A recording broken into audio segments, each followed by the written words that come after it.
پہلے تو میں نے مسلمانوں کے اخلاق سنے تھے، اب تو میں نے دیکھ بھی لیے، پر یہ بتا جب 12,000 آیا تھا جان کیوں نہیں چھڑائی؟ تو حضرت چارہ کاٹتے کاٹتے رو پڑے، فرمانے لگے تو نہیں نہ جانتا یہ بیٹیاں سانجھی ہوتی ہیں، پتہ نہیں نا؟ میرے رسول پاک نے تو حاتم تائی کی بیٹی کے سر پہ کپڑا رکھ کے کہا تھا بیٹیاں برابر ہوتی ہیں، تو یہ نہیں پتا جب اس کی 6 بیٹیوں کی شادی ہوئی ہے میرے اندر روحانیت کتنی بڑی ہے۔ فرمایا پھر 12,000 آیا ہے تو 2-4 بچیاں پھر گئی ہیں، تجھے نہیں پتا میں اندر سے راضی کتنا ہوں، میں تیری نوکری کرتا رہوں گا، پتہ نہیں اللہ کتنی بیٹیوں کو بیاہ دے گا۔ اتنا رویا وہ عیسائی کے پیروں میں بیٹھ گیا، کہنے لگا بابا میں نے تیری مخالفت کی ہے پر تیرے قریب آ کے پتہ چلا ہے کہ تو بہت اونچے اخلاق کا مالک ہے، اور اگر تیرا یہ مقام ہے تو تجھے اخلاق سکھانے والے محمد عربی کی شان کتنی ہوگی۔ ظالم کی بولیے جاتے نہیں لوگ جھوٹے گواہ بن کے، وکیل صاحب کو نہیں پتا ہوتا کہ یہ بندہ مجرم ہے جو میرے پاس آیا، کیا مجرموں کے وکیل نہیں ہوتے؟ بولے تو اس کو پتہ نہیں ہوتا وکیل صاحب کو کہ یہ صاحب مجرم ہے،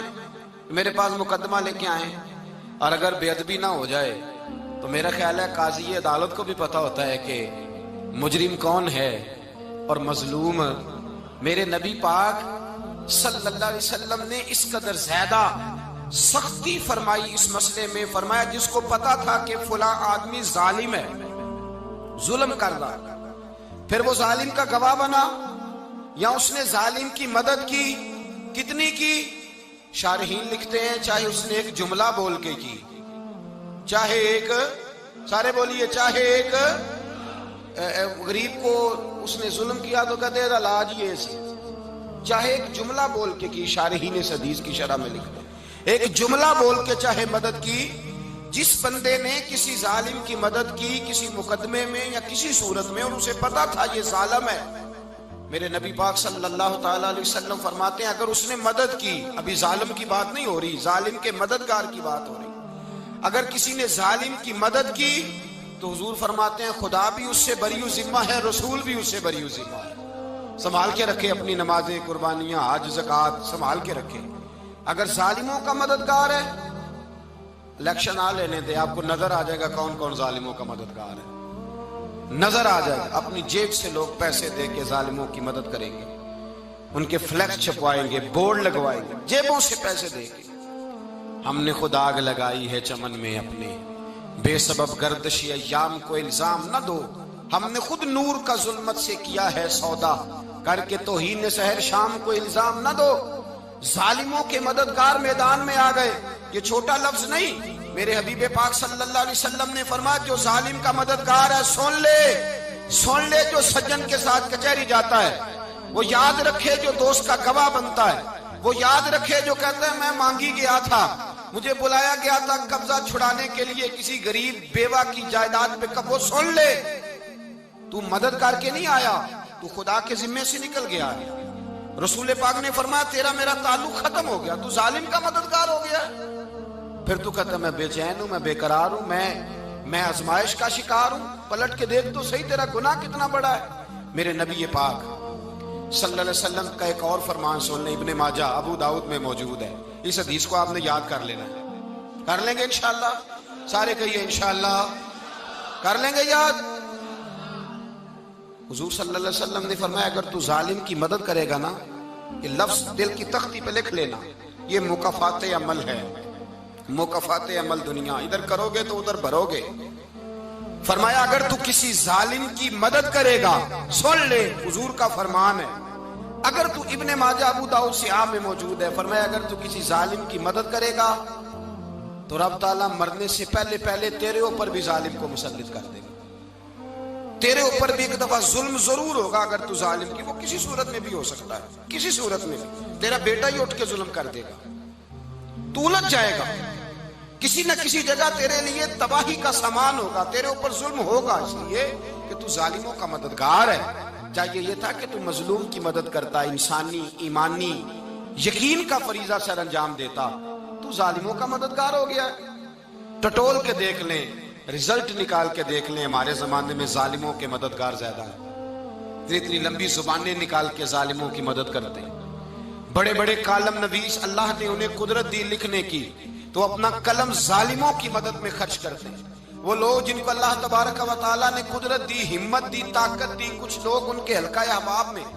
وہ اپنے لوگوں کو استعمال کر کے ظالموں کی مدد کرتے ہیں، ظالموں کی مدد کرتے ہیں۔ میرے نبی کریم سید عالم نور مجسم صلی اللہ علیہ وسلم نے فرمایا، اگر تو نے ظالم کی مدد کی تو جب تک تو توبہ نہیں کرے گا رب تجھ سے ناراض ہی رہے گا۔ اللہ تجھ سے، او بھائی جس سے رب بھی ناراض ہو گیا، نہ کھانا نہ پینا نہ سونا نہ جاگنا نہ نیند، پھر تیری ہر چیز تیرے لیے آزمائش ہو جائے گی، پھر تیرا سایہ بھی تیرے لیے خوف کا سامان بنے گا، پھر زندگی جیتی جاگتی لاش بن جائے گی، تو اپنے کندھوں پر اپنی میت اٹھائے پھرے گا جب تو ظالم کا مددگار ہوگا۔ اور نبی پاک صلی اللہ علیہ وسلم نے فرمایا ظالموں کا مددگار بھی ظالم ہوتا ہے، ظالموں کا مددگار بھی، سارے بولے ظالموں کا مددگار بھی نہیں، کو نہیں، آپ سارے نہیں بولے، ایک دفعہ بولے ظالموں کا مددگار بھی، پکی بات ہے، ظالموں کا مددگار بھی۔ اللہ اکبر، جس کا یارانہ ہو، جس کا دوستانہ ہو، جو کہے میں نے نا اس کو اوکھے ویلے کے لیے ظالم کو یاد رکھا ہوا ہے۔ کبھی مشکل میں رکھے نہیں ہوئے لوگوں نے ظالم دوست، کہتے میں نے رکھے ہوئے ہیں، بلکہ ہمارے دیہات میں تو کہتے ہیں میں نے بازو بنائے ہوئے ہیں۔ کس کو بازو بنا لیا؟ ظالم بھی کبھی بازو ہوتا ہے، جو ظلم کی تلوار لیے میدان میں کھڑا ہے۔ قارون، حامان، فرعون، نمرود کا حال نہیں لوگوں نے دیکھا؟ اپنے زمانے میں آپ نے کتنے لوگ نہیں دیکھے جن کے سائے سے، آواز سے لوگ کانپتے تھے؟ پھر پولیس کی گاڑیوں میں وہ اس طرح مردہ پڑے کہ دنیا نے تماشا دیکھا ان کا۔ یہ رنگ ہم نے دیکھے نہیں اپنے آنکھوں سے۔ فرمایا ظالم کا مددگار بھی، جو کار میں بٹھا کے لے کے گیا وہ بھی ظالم، جس نے چائے پلائی وہ بھی، جس شخص نے کھانا کھلایا وہ بھی، جو کچہری تک ساتھ گیا وہ بھی، جس نے فلیکس کے نیچے، بڑے شرابی کے نیچے چھوٹی اپنی فوٹو لگائی وہ بھی، جو ووٹ کی پرچی ڈالنے گیا وہ بھی۔ کہہ دینا باہر نکل کے کہ حضرت صاحب نے سیاسی تقریر کی ہے، کہہ دینا، پر بات تو سچی ہے نا۔ خوگرے حمد سے تھوڑا سا گلا بھی سن لے، خوگرے حمد سے تھوڑا سا بھی گلا۔ امام مالک کے پاس ایک بندہ آیا، اس نے کہا حضور میں درزی ہوں، ایک ظالم بادشاہ مجھ سے کپڑے سلواتا ہے، میں تو ظالموں کا مددگار نہیں نا۔ ایک ظالم بادشاہ مجھ سے، حضور میں تو مددگار نہیں نا ظالموں کا، جو فرمایا ظالموں کا مددگار بھی ظالم ہوتا ہے، تو کپڑے لے کے آتا ہے میں سی کے دے دیتا ہوں، ذمہ داری نہیں۔ یہ ایک آدمی دکاندار ہے، اس سے کوئی بندہ چیز خریدنے آئے گا تو تھوڑی کہے گا میں نے نہیں دینی، تو دے گا۔ کوئی بندہ اگر کسی شخص سے کوئی کام کہتا ہے جو اس کی فیلڈ ہے، اس کا شعبہ ہے، اس کا معاش کا وہ سلسلہ ہے، کہتے ہیں یا رسول اللہ صلی اللہ علیہ وسلم ظالموں کا مددگار بھی ظالم، حضور نے فرما دیا۔ تو امام مالک سے بندے نے مسئلہ پوچھا، دل کی تختی پہ لکھنے والی باتیں ہیں، کہا حضور میں درزی ہوں، ظالم کپڑے سلواتے ہیں، میں تو مددگار نہیں نا۔ امام صاحب کہنے لگے نہیں، مددگار تو وہ ہوگا جو تجھے سوئی دھاگا فراہم کرے گا، تو پورے کپڑے سی کے دیتا ہے، تو خود بہت بڑا ظالم ہے، تو پورے سوٹ سی کے دیتا ہے، تو بہت بڑا ظالم خود ہے۔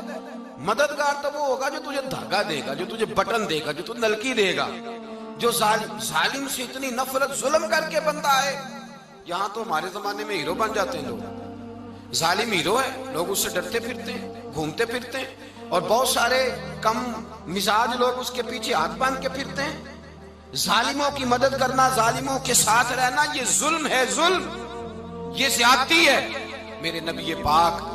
صلی اللہ تعالی علیہ وآلہ وسلم نے ارشاد فرمایا، یاد رکھو رب فرماتا ہے میں مظلوم کی مدد ضرور کروں گا، چاہے جلدی کروں چاہے دیر سے کروں، میں مظلوم کی مدد۔ اور حضور صلی اللہ علیہ وسلم نے فرمایا ہے، حضرت معاذ بن جبل کہتے ہیں حضور نے مجھے یمن کا گورنر بنایا، جب میں جانے لگا نا تو حضور نے بڑی نصیحتیں کی، بخاری میں موجود ہے، فرماتے ہیں جب میں پلٹنے لگا تو میرے رسول نے فرمایا معاذ ایک منٹ ٹھہر جا، ایک بات میری یاد رکھنا، اس کو نہ بھولنا۔ کہا حضور کیا؟